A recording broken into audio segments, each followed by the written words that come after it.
একবার যাই না, 6 বার গেছি। আর একবার আমি ওই মহফিলে নিজে গেছি। আমার যাওয়ার কথা ছিল 1 সপ্তাহ পরে। আমাকে ওনারা চিঠি পাঠাইছেন, আমাদের এইখানে 1 মাস সুদানে সিরতের আলোচনা হয়, টানা 1 মাস, রবিউল আউয়ালের 1 থেকে নিয়ে 30 তারিখ পর্যন্ত। আপনি যখন আসবেন তো 1 সপ্তাহ আগে আসেন। আপনি আরবি না বলতে পারলেও ভাঙ্গা ভাঙ্গা যা বলতে পারেন, আমরা আপনার মুখ থেকে কিছু শুনতে চাই। এখনো আপনি সার্চ দিয়ে দেখতে পারেন, সুদানে 1 মাস সিরতের চর্চা হয়, সিরতের 1 মাস। আপনারা আর কয়জন? এক এক মজমায় 4 থেকে 5 লক্ষ লোক থাকে।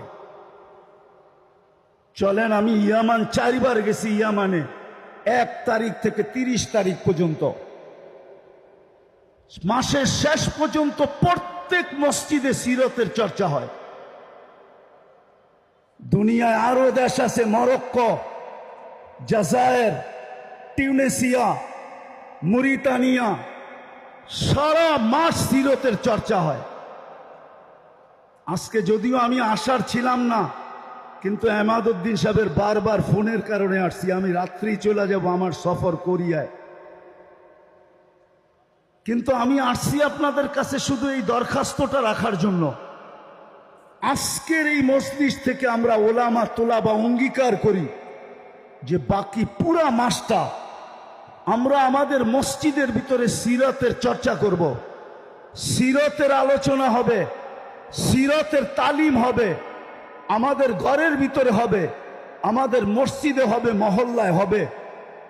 বুঝাইতে চেষ্টা করেন, একদিনে দূর হবে না, ইনশাআল্লাহ হইতে পারে অচিরেই দেখা যাবে যে বাংলাদেশে রবিউল আউয়ালের নামে যেই সমস্ত আগাছা ছড়াইছে, আমরা যখন শুরু করব প্রত্যেক গলি গলি, প্রত্যেক মসজিদ মসজিদ, তাইলে আর এটাকে দূর করার জন্য অন্য কোনো জিনিস লাগবে না।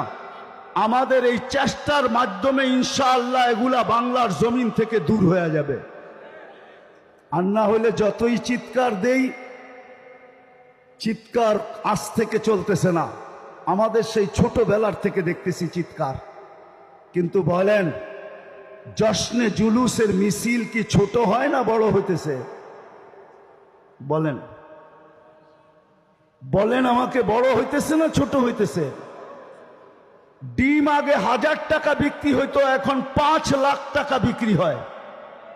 ডিমের দাম বাড়ছে না কমছে? ডিমের দাম বোঝেন? মনে হয় ডিমের দাম আপনারা বোঝেন নাই। আপেলের দাম 1000 টাকা ছিল, এখন 1 লাখ টাকা হয়েছে। চিনেন আপেলের দাম? জানেন তো না আপেলের দাম? কিন্তু আমি তো ঠান্ডা মানুষ, এই জন্য আপনাদের চিৎকার ওঠে নাই। হ্যাঁ, নাইলে বাংলাদেশ ছাড়া ইম্পোর্টেড আইটেম আইনা, যার দেশের ভিতরে যার কোনো পরিচিতিই নাই, যাকে মহল্লায় পর্যন্ত কাউকে চিনে না, তার এলাকায় পর্যন্ত চিনে না, তার হাতের ছোঁয়ার ডিম বিক্রি হয় চিটাগাঙ্গে 5 লাখ টাকা, 5 লাখ টাকা। মনে হয় বুঝাইতে পারি নাই, মনে হয় বুঝাইতে পারি নাই। কি বুঝছেন? তৈয়ব শাহর হাতের ডিম, উনি তো নাই, ওনার ছেলের হাতের ছোঁয়া ডিম বিক্রি হয় লাখ লাখ টাকা। উনি পাকিস্তান থেকে ইম্পোর্টেড মাল। একটা আপেল বিক্রি হয় লাখ টাকা।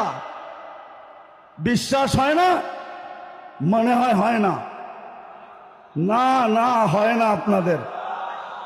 আমার মতো গভীর জিনিস আপনারা জানেন না, শুধু উপরে উপরে জানেন।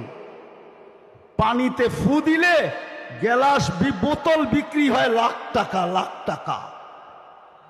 অথচ যাকে নিজের মহল্লায় চিনে না, যার ছেলে সন্তানের জীবনে আল্লাহর রসুলের কোনো আদর্শ নাই, পারি না